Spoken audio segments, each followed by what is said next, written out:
Hello friends, welcome to Creative Medicine. In this lecture, we will learn about So first Conivaptan. Conivaptan is actually a V1A and V2 antagonist. Conivaptan is V1A and V2 ADH receptor antagonists.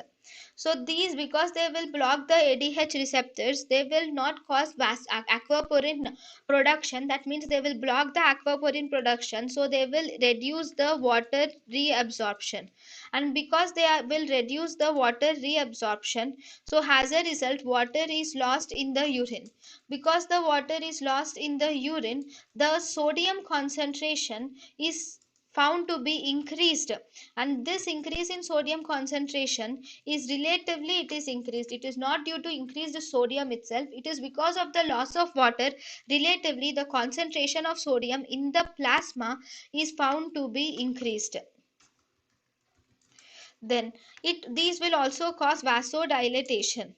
Then the uses of conivaptan can be used in conditions with hyponatremia, because by excreting the water it is relatively increasing the sodium concentration, so it is used in hyponatremia, or it can be used in cases of congestive heart failure. We can use this conivaptan.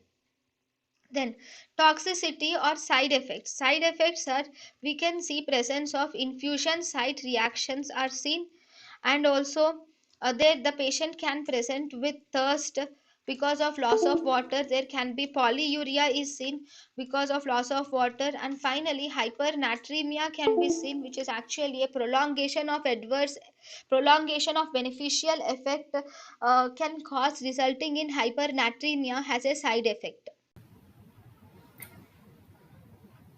thank you and thank you for watching.